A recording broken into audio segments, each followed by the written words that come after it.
Tinder date. Tinder date. Ndoshta përveç pjesës së Tinderit mund të edhe të them që ishte edhe guximi i frikshëm i dashurisë. Një nga ato face to face me veten tënde ke një pasqyrë ftohtë që shiko, kjo gjëja këtu nuk ka për të funksionuar. Por na ishte klasik, në thonjza rrugaç që u self-made, u bëi pasur vet, shumë punëtor, shumë i aftë.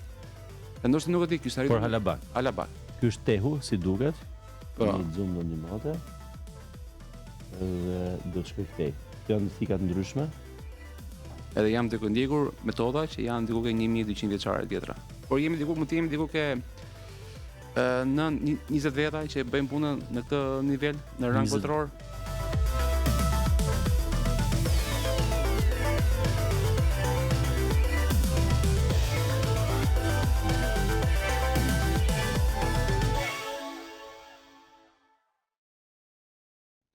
Levi Çibuku, mirë se erdhe. Mirë se gjithë Arvin. Ti jeton në Suedi, ku më thej që bën disa gjëra të ndryshme. Më së pari, do më thuash ç'a bën atje? Pse ke shku atje?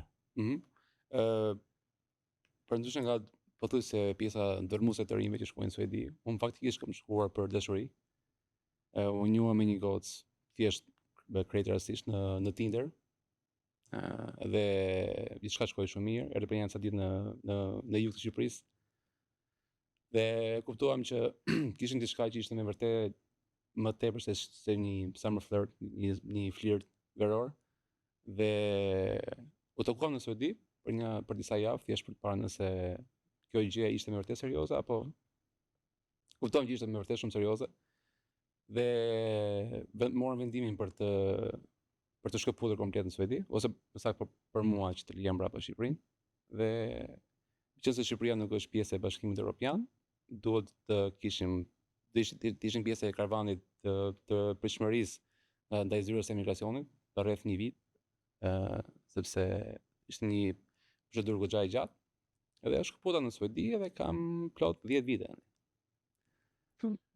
10 vite filloi me Tinder, muhabeti. Me Tinder. Edhe krejt rastësisht, ajo ishte duke bërë një udhëtim, një trip në Europë, edhe ishte madje me kesha vet që bëri swipe tek unë. Nuk isha sa jo. Është thjesht një rastësi e çmendur. Domthon disa mendojnë që Tinderi funksionon vetëm për seks, po, jo për gjëra pak më serioze. Madje nuk është aksidentale. Është komplet aksidentale. Madje nuk kishin as foto personale, ishte thjesht një caption që mua më tërhoqi, që përshkruante 2 vajza suedeze që janë thjesht duke bërë couchsurfing nëpër Europë. Ato kishin si synim për gjetur diçka më të lirë, sa një hotel apo një. Ti mendove direkt për threesome. S'mund ta mohoj. Edhe Zohran Mamdani, Ramën, domethënë Rama që u gruaja vet. Në fakt e ka taku me një dating app ku besoj dhe ata nuk kanë shku për të kërku partnerin e gjithë jetës. Kanë shku për arsye pak më të thjeshta dhe më sportive, ti quaj? Po. Kështu që domethënë dashnia funksionon pavarësisht qëllimeve fillestare, që mund të jenë fakt më të thjeshta. Është shumë e vërtetë. Edhe ndoshta vendimet më të mëdha në jetë janë thjesht krejt nga një bypass i një aksidenti. Thjesht një, okay, ta provojmë të gjën, edhe të shikojmë se ku shkon. Fast forward janë 10 vite në Suedi, 10 vjet, domethënë nga një Tinder. Tinder date. Tinder date. Shumë serioz, unë s'kam përdorur asnjëherë, besoj jam ndoshta mund të kem një farë kompleksi apo ndoshta jam shumë konservator apo pak dyja. Ndoshta përveç pjesës së Tinderit mund të edhe të them që ishte edhe guximi i frikshëm i dashurisë që përkundër asaj tipit për drejt çdo paragjykimi që ndoshta ajo ka dëgjuar nga miqtë e vet, shikoj se po takon një djalë që se ke njohur në Shqipëri, duhet të jesh e kujdesshme. Ajo për t'i vënë ata në paqe i thaj që unë e njoh atë djalin më përpara, thjesht për t'i treguar shikoj që është okay, pse se normalisht si më njëte. Edhe për mua ishte akoma më shumë luftë për të luftuar atë paragjykimin tim që ti ke ardhur këtu se do të sistemosh jetën, ke ardhur këtu se do punë.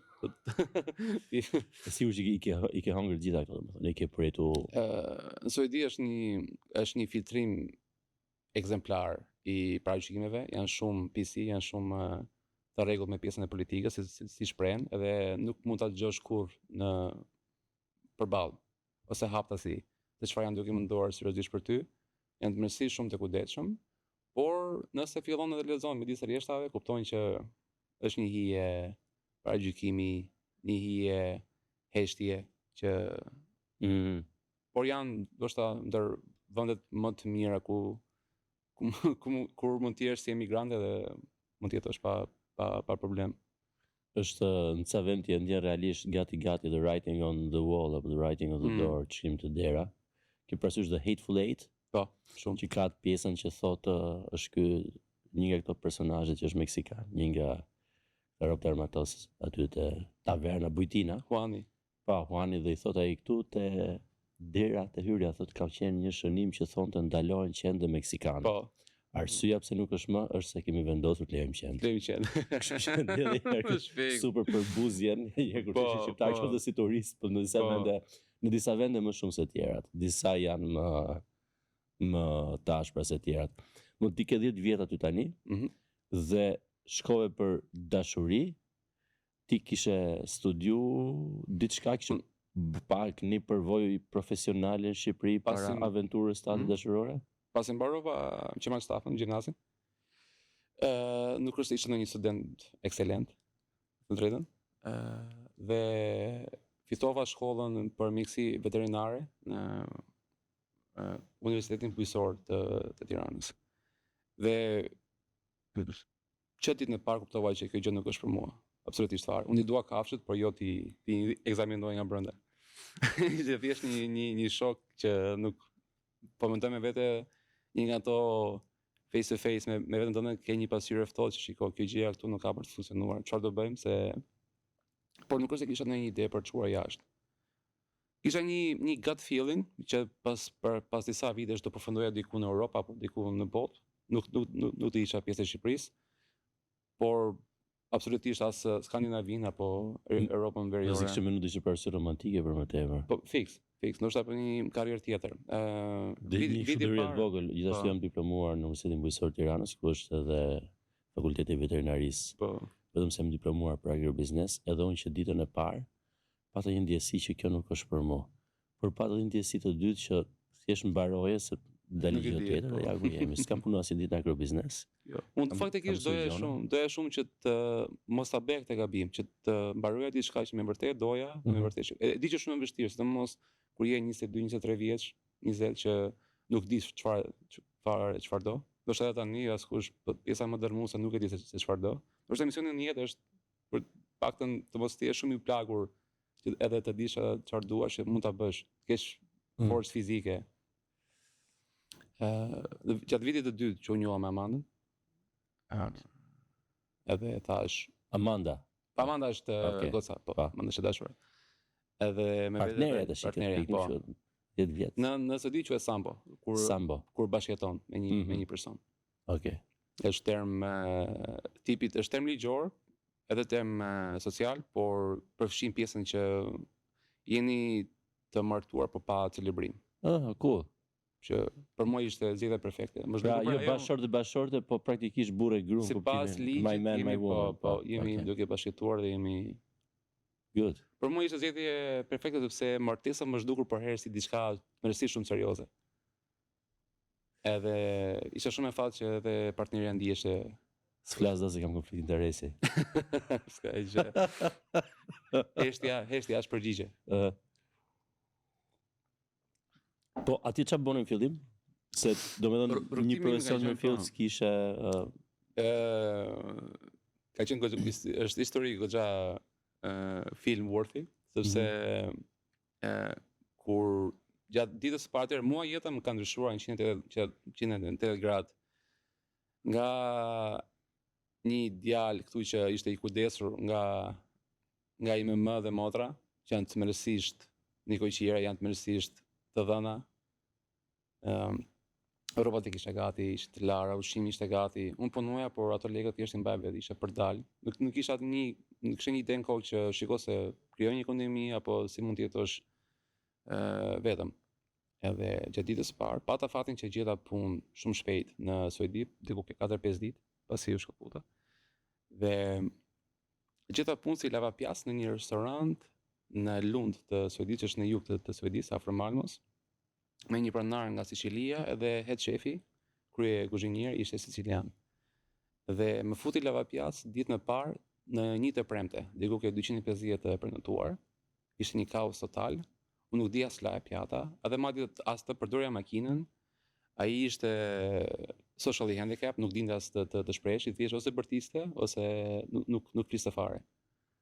Edhe të dy marrë që kishte domethënë. Po. Edhe ishte një presion përveç pjesës fizike, se normalisht isha 25, 26, nuk është se kisha ndonjë problem për të punuar, për të lëvizur trupin, por presioni psikologjik ishte I papar, ishte ekstrem, edhe po filloj po mendoja edhe kam lënë një punë shumë mirë në Tiranë, punë mirë. Nuk ose po thjesht kam lënë racinë e Tiranës, edhe jam duke scraping trace here, jam duke thjesht zgërvishur pjata, duke larë, edhe duke vuajtur, në thonë sa.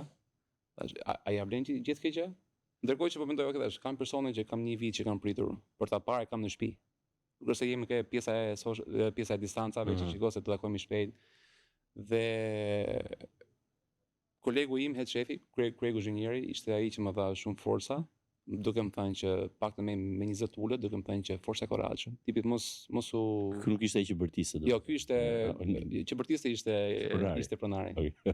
Pronari ishte klasik, në thonjë za rrugaç që u self-made, u bëi pasur vet, shumë punëtor, shumë I aftë. Dhe ndoshta nuk e di, kishte arritur halabak. Kishte arritur një pikë që ishte tej I kënaqur dhe tej mërzitur me jetën. Edhe tek unë kuptova më vonë. Dikotomia kjo, njëkohësisht I kënaqur dhe mërzit me jetën. Tek unë kuptova që kishte synime të tjera ndaj meje. Ai shpresonte që mua të më bënte atë asin nën mëng. Nëse një person I stafit, pra problemi kryesor në kuzhinat svedeze ose në Europë është që për herë mungon staf. Puna e stafit është për herë problem. Edhe në Suedi është shumë easy për thënë që shiko se sot nuk di se nuk ndihem mirë. Edhe askush nuk thot asgjë. Është shumë okay. Edhe bëjnë shpesh, madje më shumë se ç'duhet, edhe kur nuk janë realisht smur. Edhe ideja aty ishte që unë të mësoja lavapiacën, mësoja kuzhinën, mësoja edhe barin, edhe kur vinte një pjesë e punës që dikush mungonte, pa më raksu që është levje që gjithçka bërës. Gjithçka bërës. Edhe unë po bëja diku ke 8 muaj kam qenë lavapiac. Pastaj fillova duke marr tymi Tiranës. Edhe cigaret orë të vona. Po. Apo puro. Jo, se puro. Bëra 10 vite që se pi. Edhe një bypass të Suedis që se pi më. Nga gjërat e mira. Po, edhe mbas 8 vitesh fillova duke bërë ca pjata, ca startera, ca mbërësira për të bërë pjesë e kuzhinës, edhe pas një 3-4 javësh pas asaj periudhe u bëra tipi isha në formacion plot në kuzhinë dhe morëm një person tjetër si lavapiac. Aty filloi edhe pjesa e kuzhinës. Por të mërësisht shumë sfiduese, sepse ishte një volum pune shumë I madh, edhe mendoj ishte shumë e madhe. Tani ti me sa më ke thënë shkurtimisht, në kuzhinë je praktikisht profesionist. Po, kam punuar në vende që me vërtet ishin. Ka kapë edhe pak një farë varësie ndaj të gatuarit e sërës së lartë, themi? Po, kuptova që me vërtet doja kur shkëputem nga Lundi, atëherë unë punova 2 vite te ky restoranti. Edhe ndodhi që tek pjesa e fundit, kur I thash pronarit që shefi I thash shiko se do të shkëputem për në Gothenburg, ishte era parë që unë shikoja atë personin pa fjalë, që nuk ishte asgjë për të thënë. Ai për herë kishte diçka për të thënë, diçka smart, diçka funny, diçka ironike. Shefi po thua për shefi pronari. Për pronari. Po, pronari, sepse ai në kokën e vet e kishte ndarë që unë isha I përjetshëm. Bravo. Edhe më tha mua, diçka tha, mund ta flasim nesër këtë gjëta se s'kam çfarë të mësoj. Da do të mendoj që të gjë. Po, dhe për një 3-4 muaj më ka bërë ndjekur në telefon duke më thënë shiko ktheu të paguaj trenin, të paguaj hotelin, puno të mërkur deri të shtunë edhe ktheu prap, edhe po thoja cilën pjesë të fjalisë jam shkëputur fare. Po shkoj në një qytet tjetër, jam 3 orë me tren larg.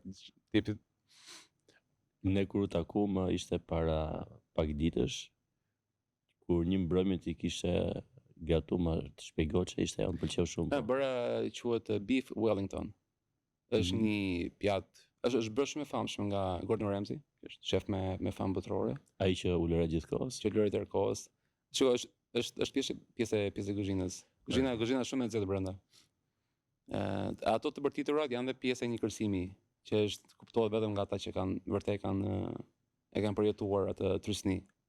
Është një kërcim shumë i dhunshëm, shumë psikologjik, që nëse dikush, njëri nga vallëtarët humbet hapin, e gjithë gjëja merr fund. Sepse janë të ndërlidhura si një rrjet mirimange, dhe nëse dikush është duke çaluar, atëherë unë nuk mund ta nxjerr pjatën kryesore sepse starteri nuk është gati. Po nëse starteri nuk është gati, pjesa e kohës 20 minutë, 25 minutë ndikon ke të gjitha. Pastaj bëhet një efekt domino sepse janë dhe klientë të tjerë që bëra një beef Wellington. Unë kam kuptuar që jam tmerrsisht shumë si IMM. Unë marr një gëzim të papar kur njerëzit që i dua, që i kam afër, janë duke shijuar ushqimin tim. Nuk i prisja fare, si pjesa e që të shkëputesha në Suedi, nuk i prisja fare që t'isha kuzhinier. Unë nuk di as mbaja thik. Isha komplet, tipi të ushqimesh gati, madje çoj mami tekst telefon, çka kemi sot për darkë se? Ndryshe është grevorie. Nga ajo të kalosh në fine dining, është gjë. Më thej që çapo i gatuaj mamit, pastaj tani që po ri një javë në Tiranë. Çfarë kam gatuar? Kur folëm që diskutuam bashkë, po, i bëra për pikat, kalimsi dhe orarin vendi kur do vija. I bëra në atë ship fare, i bëra një gjell, troç fare, po i bëra një gjell ala fine dining. Me stokun e bërë vet nga mishrat, me tipi diku ke një proces 4-5 orë. Edhe ishte kënaqësi e pa parë për të parë IMM që vinte nga puna e lodhur, edhe i thënë shiko se e ke darkën gati. Nuk e për mua është gëzimi pa parë. Super çunie, bravo.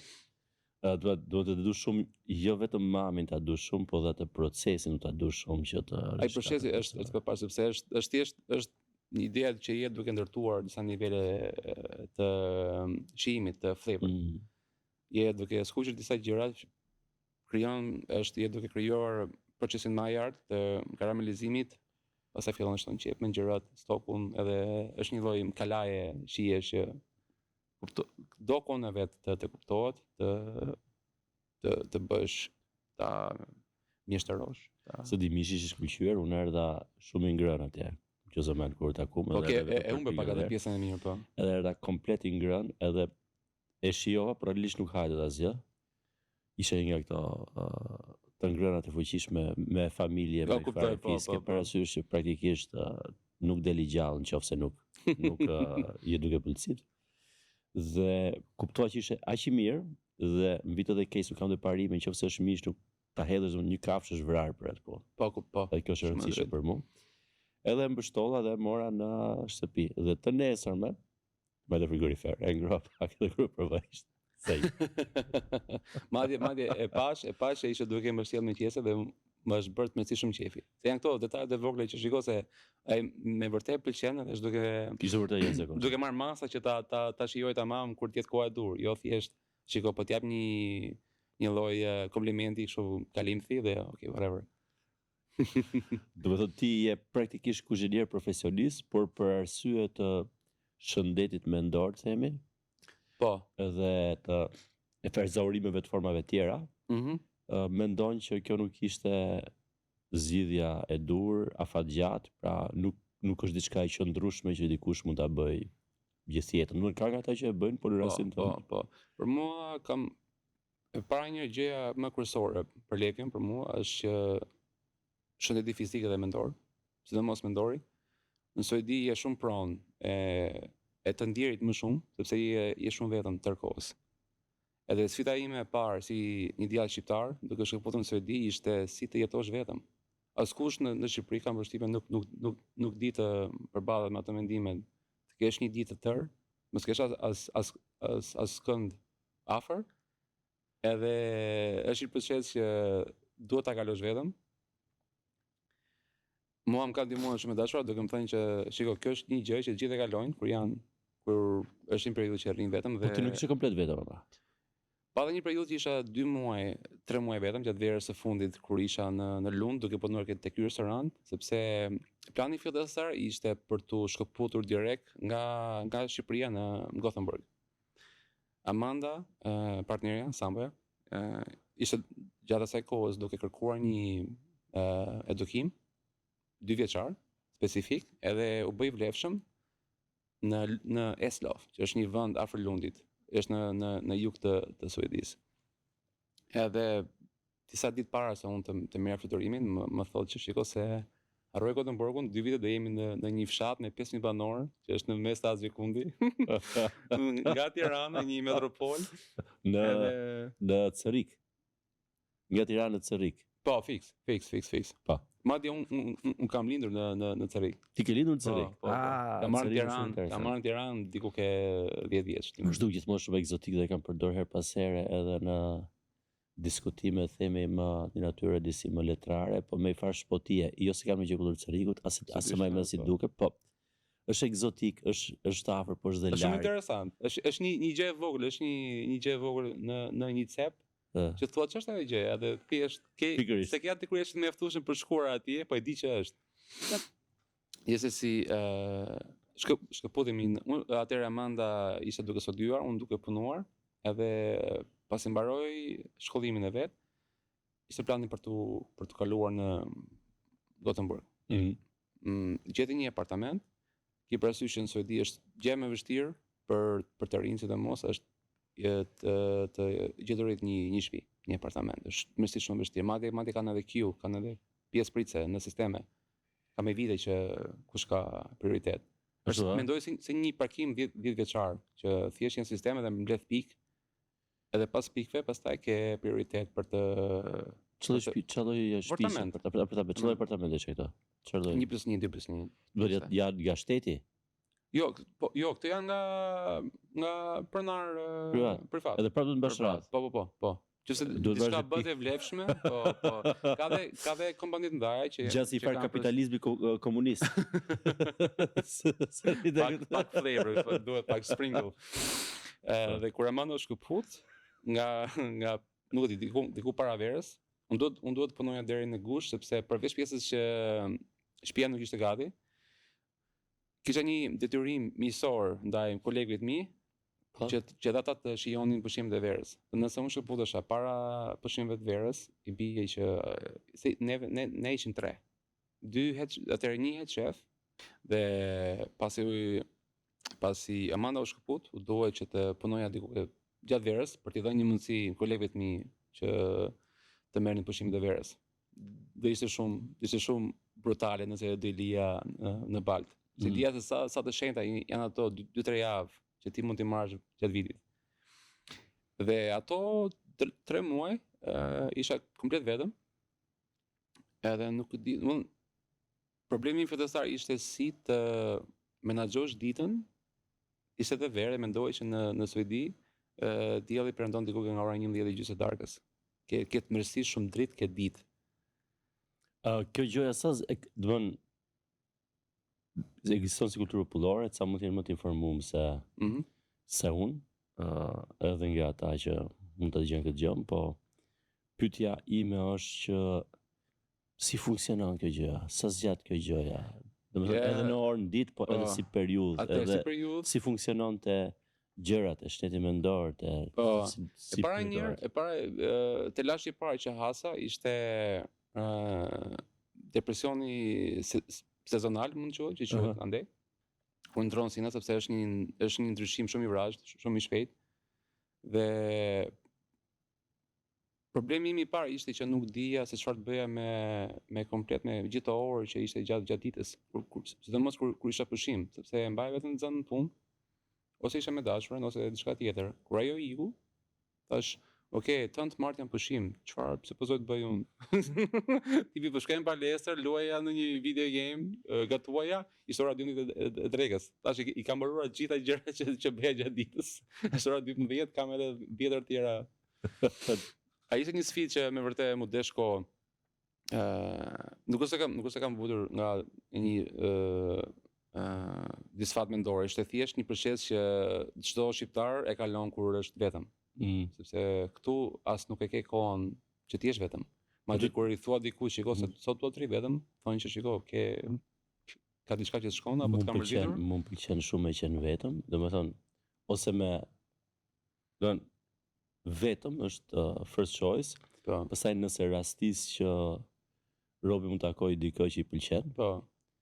Dhe të dyja palët dhe ajo dhe unë nuk përpuqen këto, se duhet më qenë persona të rehatshëm, domethënë. Unë besoj që për ta cilë është lloj virtyti se takon për ta cilë në marrëdhënie, pra siç mund të ketë vrull edhe vullnet, hajde të bëjmë gjona, duhet edhe kjo pjesa që me dash dhe relaksin. Po. Nga dy cepat ndryshëm divanit apo njërin divan tjetër. Është mërësisht adiktive, pjesa e paqes. Unë kur vin në Tiranë jam paktën diku ke 4-5 ditë ose një javë maksimumi gjatë një viti. Shoku parë është një lloj turistnie sociale që duhet takoj njerëz, shokët, edhe jam kështu pas 2 ditësh jam thjesht i ezauruar. Everybody's touching. Po. Edhe madje ti më sudhe me të prekmet besoj këto përqafimet, gjonat. Jo, aty janë vetëm nga xhaxhai në orën 3 natës si ishte. Okej. Kjo ishte erët. Të plevica besoj. Duhet pa. Sepse edhe andej tani shumë erët. Ti rrugës mësove bëhet ca gjona tjera, disa më të rëndësishme se tjerat, misi janë relative pak rëndësit, po më trego pak. Kur u shkëputëm... Ishe gjo me bukë pjekjen? Po.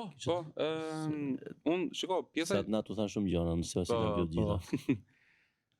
Pjesa që mua më të rroqi më shumë nga Suedia ishte... Ajo pjesa atëherë ishte një thik me 2 presa, sepse ajo që të qenurit vetëm më bëri të mendoja që kisha një potencial që as nuk e dija fare brenda meje. Ose një lloj durimi pak autistik për diçka që unë e vërtet e pëlqeja.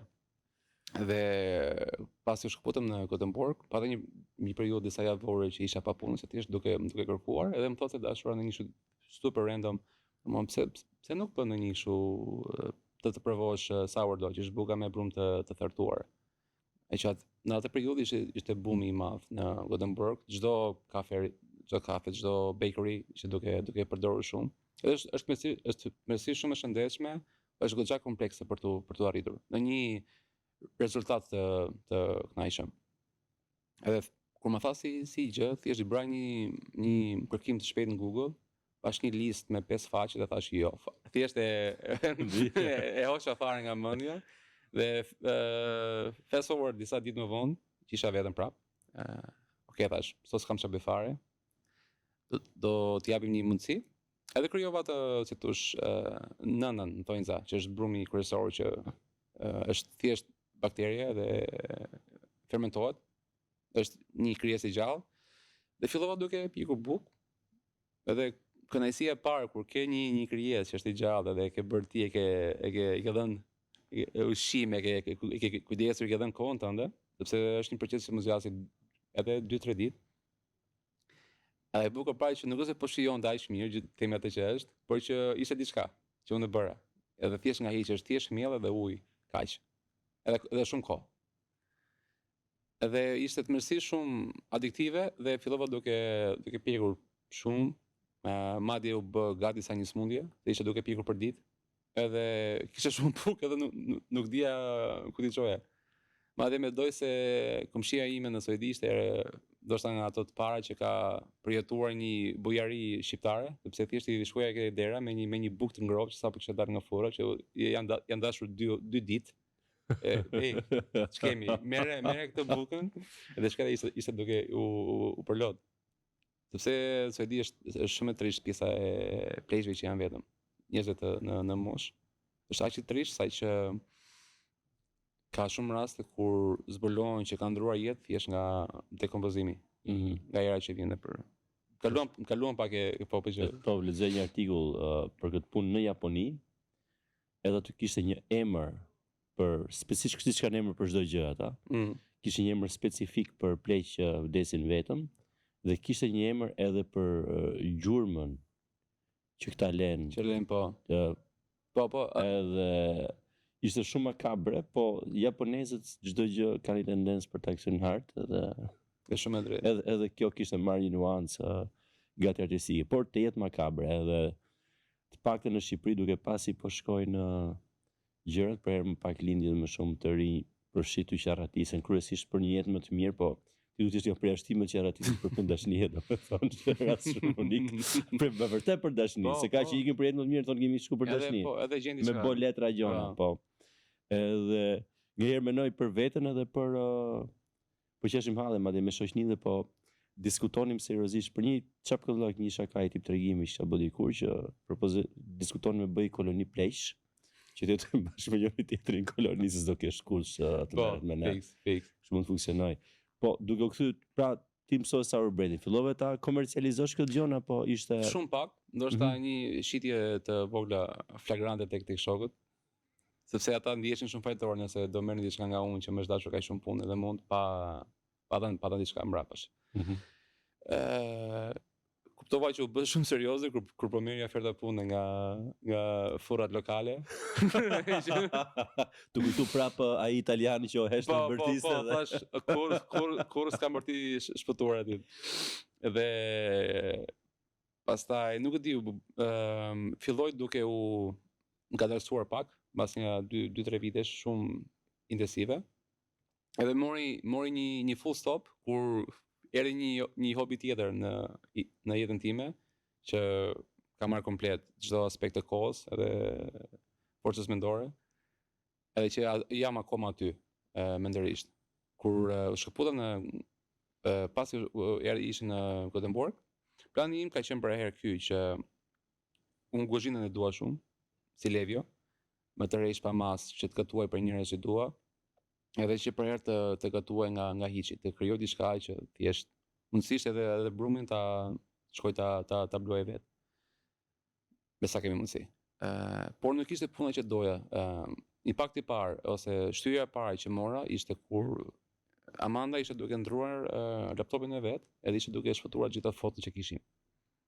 Dhe duke shfëtuar fotot, ishte pyetja që për herë linte, më thoshte mua, Levi, po këtu ke qenë me ne apo jo? Edhe pastaj, o jo, ke qenë punë këtë fundjavë.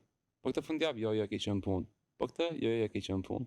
Unë kisha humbur 5-6 vite, sepse normalisht në kuzhinë je duke punuar kur njerëzit janë duke shfrytzuar kohën. Ti punove seriozisht aq gjatë në kuzhinë? Po. Ti je veteran për këtë. Edhe ai ishte shtysa e parë që më vërtet më bëri të mendoj, shikoj se ndoshta kjo gjëja nuk është. Plus që orare shumë të zgjatura, nga 12-13 orë në ditë. Një sforcim i papare të trupit dhe normalisht ishte okay kur je 9:30, tani që jam 34, fillon dihet. Edhe ishte pjesa pardyshi i Levios, ke një pasqyrë shumë e ashpër ndaj vetes, shiko plakot çfarë do bëjmë. Se kjo gjë nuk po duket shumë mirë. Dhe mendova, okay, tash cila gjëja që më e mirë që mund të bëj, edhe që realisht mendoj veten që mund të jem diku për plus 10 vite dhe më tepër. Edhe mendova pjesën e IT-s. Për herë kam qenë dhënë mbas kompjuterave ose më shumë si që luaja goxha, videolora. Jo ndonjë pasion për kodim apo për programim, po që për herë pak i tërhequr nga teku. Vura synin vetes që të studioja programim, edhe ishin disa hapa që duheshin ndjekur. Hapi i parë ishte që duheshin një suedishte gati ke C1 që është niveli më i lartë, ke hallka e fundit, po në niveli i parë. Janë tre nivelet e fundit. Ke hallka e fundit, unë isha ke C1. C3 është je gati native. Ku je tani? Unë jam ke C2 ndoshta. Kuptoj që nuk jam suedisht për flas suedisht, po që nuk është se kam në një vështirësi. Prap lart. Pas ke ishën. Dhe pardyshi ishte anglishtja, matematika, që më ndihmoi shumë pjesa e gjimnazit sepse i kishim bërë këtu, kishim studiuar. Dhe më vonë aplikova për shkollë, edhe ka qenë një ndër ditët më të lumtura të jetës time, të jemi sinqert, kur mora okay nga shkolla, sepse do shta dhe një presion i pa thënë nga IMAT edhe nga IMM, sepse janë që të dy me mersim të lartë, motra është avokate, edhe kam ndjerë një lloj tristënie që shiko, ky është Deli Azez, jam unë, je familjes që akoma se kam mbyllur Edhe ka qenë si sfidë për veten time, po edhe një vepër prove ndaj Timati, për t'i thënë shiko se ja ku e ke diplomën, është gati për ty. Edhe këtë shkollën e mbylla në maj tani. Domethënë një edhe programues. Brother, po. Edhe gjatë kësaj periudhe pata një hobi tjetër, sa ty doja t'i më qartë. Duke qenë se shumë vite në kuzhinë, ironikisht nuk kam patur asnjë lloj interesi për thikat. Ishte për mua që thjesht një vegël që e përdorja dhe kaq. Një shoku im në Instagram që ishim njohur ndaj bukës, një shqiptar amerikan, shqiptar në Amerikë. Edhe më fton ke një grup në Facebook që ishte thjesht për këta nërcat me thika, me japoneze, me që tipit njerëz që paguanin shumë lek për të prerur letra, thjesht për të parë se sa prej stika. Edhe nuk është më të rrogji fare, si që nuk është se thjesht e kalova kështu nis gjithmonë, në fillim thoya. Po. Dhe disa ditë më vonë shikoj në YouTube si thumbnail një shef amerikan që unë kam goxha qef, TV chef, celebrity, që ishte duke shkuar ke një retailer në San Francisco, edhe duke bërë një thikë, pa edhe duke i bërë një reklam gjithë dyqanit. Edhe thikën që ai zgjodhi, mua thjesht më rezonoi pafund. Edhe po thej vetes ajo duhet në shtëpi, ajo duhet për mua. Ishte diku ke një muaj para se të mbushja 30 vjeç dhe thash perfekte fare. Një dhuratë nga unë për mua, sepse askush nuk të do siç njeriu do veten, besoj. Ose duhet. Po. Edhe madje ishte shumë fani kur po i shpjegoja bankës, ky shpenzimi 350 euro ku po shkon? Shumë për një thik, nëse do ta dish, që s'duhet fare ta dish, po që nëse pse duk çuditshme se s'kishe shpenzuar ndoshta më parë shumë për një retailer. Po. Edhe isha komplet i majgjepsur nga hieshia e thikës, sepse ishte një produkt japonez i bërë me dorë.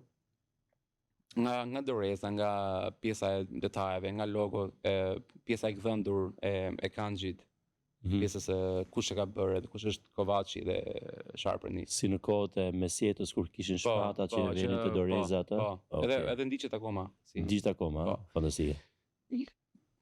Pas disa javësh që isha thjesht i egzaltuar, erdhi telashi i parë në thonjza që kjo gjë duhet mprehur, sepse normalisht e përdor për disa javë, për disa ditë, për disa muaj, por që duhet mprehur. Edhe e vjen në mënyrë për t'i dhënë edhe respektin e dur kësaj vepër arti, është që të punohet me gur japonez, ose thjesht me gur quhen whetstones.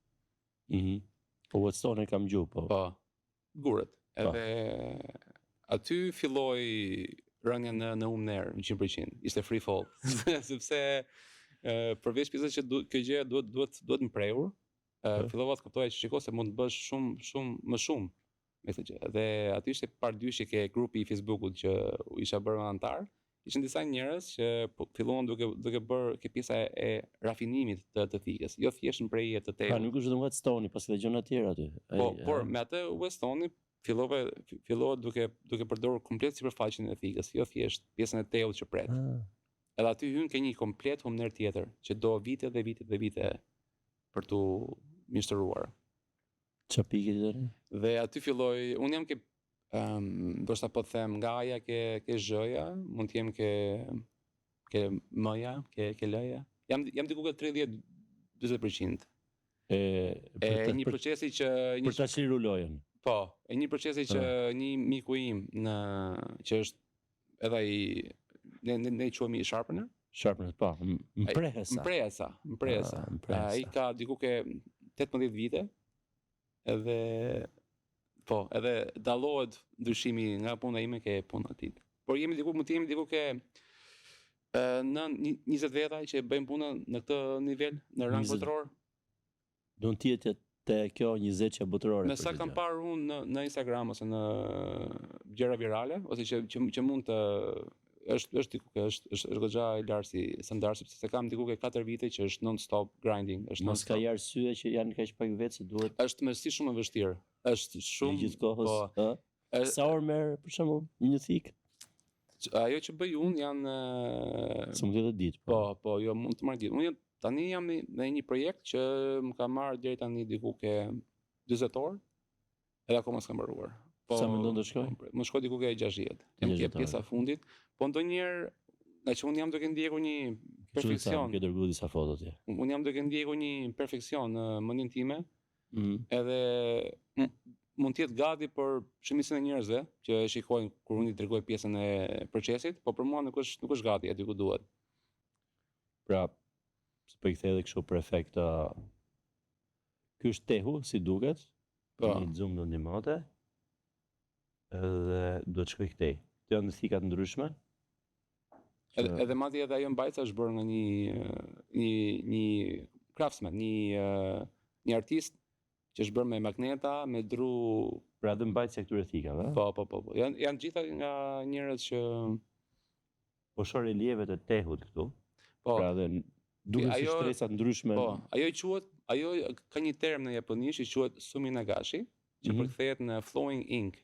Është një bojë që është thjesht duke rrjedhur. Po në fakt nuk është boja, thjesht relievet e ndryshme të çelikut dhe kimia që mban. Ajo është kimia dhe është karboni që duket si val këtu.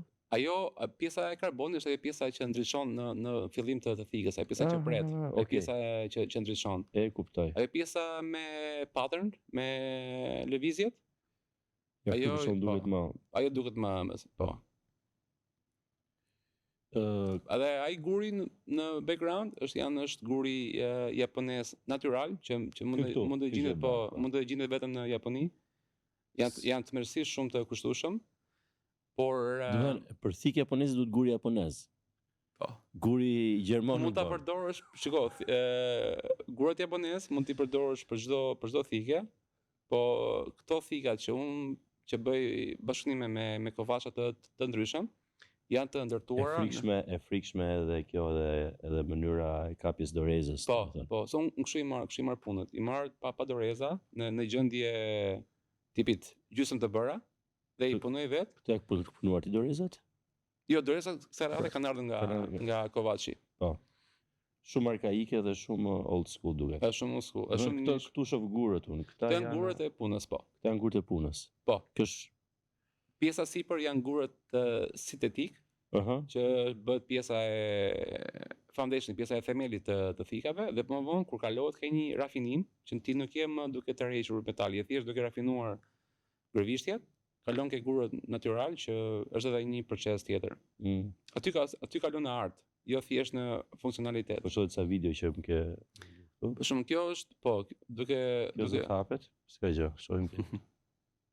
Po shoh këtë video që ke dërguar në Instagram. Po, kjo është një video që bëra edhe për ata që ndjekën, që hiqet doreza, ky është një proces i plot. Fillon puna në gurat e parë, që bëhet themeli. Edhe kalot në disa gura të ndryshëm, këtu jemi ke natyralet, edhe vije doreza, i jepet një imprejë e fundit, sepse prioriteti i parë është funksionaliteti. Ajo duhet presi mirë, pastaj të jetë e bukur. Edhe këtu ta dhonë në një zoom të frikshëm për të treguar edhe personave të tjerë që shikoj se çfarë bukurie ka ky metal. Shumë e egër që video. Kjo thika është bërë nga një francez që është mërësisht shumë i famshëm, por me stil japonez. Pra mënyra ndërtimit është japoneze. Edhe thika vetë është e famshme, thika aty. Po, ajo madje unë kur mora si punë thjesht i bëra një story për ta ndarë me ndjeksat. Edhe gjëja e parë është që a mund ta blejmë? Nuk është e imja, është thjesht jam i punësuar për ta sistemuar, për ta rregulluar, ka një pronar që tani po ke, po nëse është shiti do më thuash. është një kërkesë. Do me thonë, ti supozoj që ky si sport, është hobi, nuk është më këtë pikë, është zanat, është mjeshtri. Kjo lloj mjeshtrie është një mjeshtri e cila jo vetëm është e kushtueshme në kohë, energji dhe materiale, por gjithashtu është e kushtueshme edhe në mënyrën si shpërblen, supozoj. Po. Dhe me sa kuptoj ti ke dy forma. Një formë është që të vinë thika të cilat i duhet i kurosh dhe për këtë paguash, dhe forma tjetër është që ti blen thika të cilat janë shumë të mira, i kuron, i funksionalizon tim, pra përveç në prehje dhe zbukurime dhe doreza gjëra tjera dhe i shet. Po. Këto janë dy. Këto janë dy, po. Është sigurisht s'po të pyes edhe pse shih pyes sa ke rrogën, po. Është përblyse ja vlen domethënë shiko, kjo do ishte më shumë shpërblyese nëse unë do mesha thjesht me mprejjen e teut. Thjesht me një mprejje të shpejtë të pjesës që vetëm pret. Kur kalon ke procesi i rafinimit, është një shkollë shumë e gjatë sa jeta. Dhe është shumë e vështirë për t'i vënë një çmim gjës që bëj unë, sepse një proces mund të marrë 60 orë, edhe nëse unë i bëj një çmim vetes që paguhesh për orë, i bie që për një tik 500 euro, unë t'i bëj një çmim diku 4000 euro, që nuk ka sens. Pra unë bëj një kompromis me veten që shiko, do paguash 500-600, diçka e tillë. Po bën për artin pjesën tjetër. Unë e bëj për artin. E kuptova. Edhe prandaj nuk marr shumë projekte me vete, marr një projekt 2-3 për 4-5 muaj, edhe i përkushtojmë një gjëje 100%, edhe është gati kur është gati. Unë nuk ja pas deadline, nuk ja pas si do dali, është thjesht një proces që jam unë edhe fika dhe interesante është që kjo lloj cilësie e për përdorime civile, sentimentale, po gatuaj diçka për ty. Më ka filluar në fakt si shumë gjëra tjera në sens moshtarak. Që zgaboj duke qenë në fillim periudhës Narania apo në shekulli 4, mund të t'ja fus kot, që po kam përshtypjen ajo ka qenë si 6 është vonë, që filloi dhe eksplorua themi xehet dhe përgatitja e teheve sa më të mira që ishin rezistente, që ishin shumë të mprejta, po që nga ana tjetër kishte edhe elasticitetin pjesën e sipër shpata sigurisht. Edhe kama shpata më të vogla që prap shpata i quhen edhe më të voglat, që më vonë u perfeksionuan madje patën që më kujtohet që patë një periudhë që kalon në po i quajmë në modernizëm dhe filluan t'i prodhonin në mazë dhe t'i kishin më shablon. Pra mjeshtri kishte një proces që e kishte pak a shumë kuptuar që kjo është më e mira që mund të dalin në mënyrë mesatare dhe pas asaj periudhe u denoncua si antimjeshtrore. Kjo është kthyer metodave antike. Kjo është fantastike se si një kulturë e tërë pasi arrinte prodhimi i seri, thotë jo, kjo është djalli.